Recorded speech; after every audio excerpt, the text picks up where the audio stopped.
Halo YouTube, Assalamualaikum warahmatullahi wabarakatuh. Kembali lagi bersama saya Rizal Fajar Abdurrahman. Kali ini dalam vlog yang bertema contoh-contoh pelanggaran etika profesi dalam bidang teknik tenaga listrik. Khususnya vlog ini saya tujukan untuk memenuhi tugas ujian akhir semester mata kuliah etika profesi yang diambil oleh Bapak Sumardi. Contohnya salah satu pelanggaran etika profesi pada bidang teknik tenaga listrik, khususnya pada instalasi jaringan saluran udara tegangan menengah 20 kV.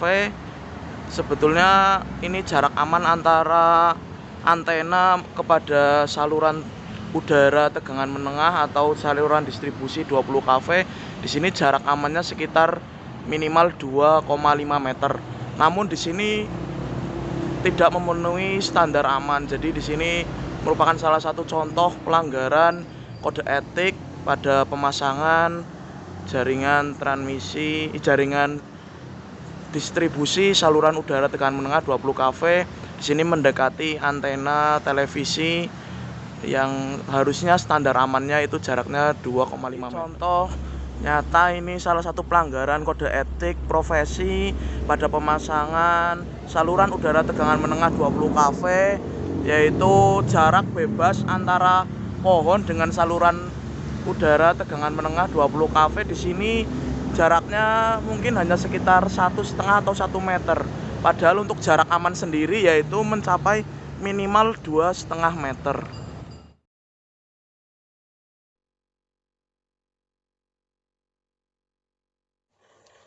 Lalu kemudian di sini saya tunjukkan salah satu contoh lagi adanya pelanggaran dalam pemasangan instalasi di rumah tangga.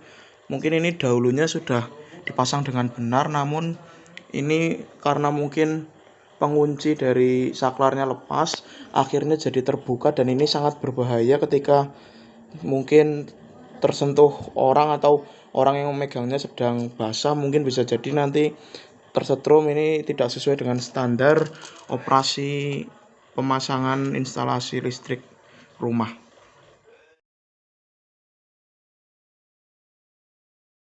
Di sini ada kabel yang terhubung tanpa menggunakan penutup junction box.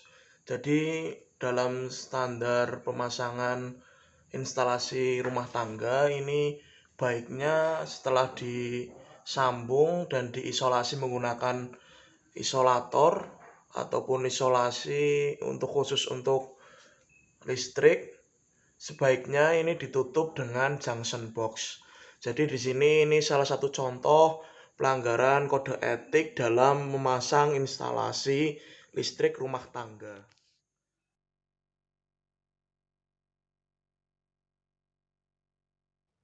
Lalu kemudian di sini salah satu contoh pelanggaran juga kode etik profesi khususnya untuk pemasangan instalasi listrik rumah tangga. Jadi di sini digunakan kabel tipe NYA berinti tunggal, bukan tipe yang berserabut seperti itu.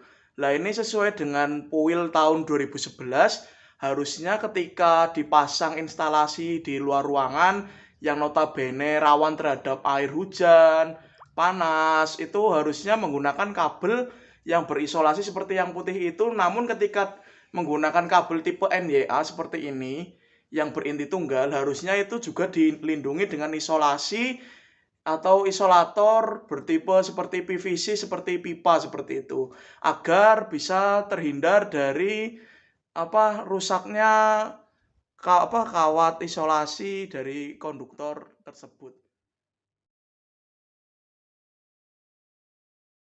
Ya, jadi tadi setelah dipaparkan beberapa contoh-contoh pelanggaran etika profesi khususnya di bidang teknik tenaga listrik, hal itu bisa terjadi dikarenakan mungkin kelalaian atau hal-hal seperti yang menyalahi SOP maupun standar-standar seperti standar SNI maupun SPLN seperti itu. Hal itu biasa terjadi mungkin dikarenakan dalam pengerjaan proyek mungkin sudah sesuai dengan standar, namun dalam keberjalanannya dapat terjadi seperti pembangunan bangunan baru seperti itu, ataupun pohon-pohon yang tumbuh setelah lama yang dulu sudah dibangun jaringan baru tumbuh pohon. Belajar dari pengalaman waktu itu blackout tahun 2000, akhir 2019 sekitar bulan Agustus, yang memutuskan jalur dari penyaluran Jawa bagian timur menuju arah Jakarta, yaitu di jaringan 500 kafe di Batang. Itu terjadi dikarenakan tumbangnya pohon seperti itu yang mengenai jaringan SUTET 500 kafe, sehingga terputuslah jaringan sekitar hampir 2 hari dan disebut sebagai blackout. Hal ini bisa menjadi pelajaran untuk kita semua untuk lebih memperhatikan lagi standar-standar atau SOP dalam pengoperasian, khususnya di bidang teknik tenaga listrik. Mungkin cukup sekian video vlog dari saya. Kembali lagi di video-video saya selanjutnya. Terima kasih. Apabila ada tutur kata saya yang kurang berkenan, mohon dimaafkan. Billahi fisabilil haq fastabiqul khairat. Wassalamualaikum warahmatullahi wabarakatuh.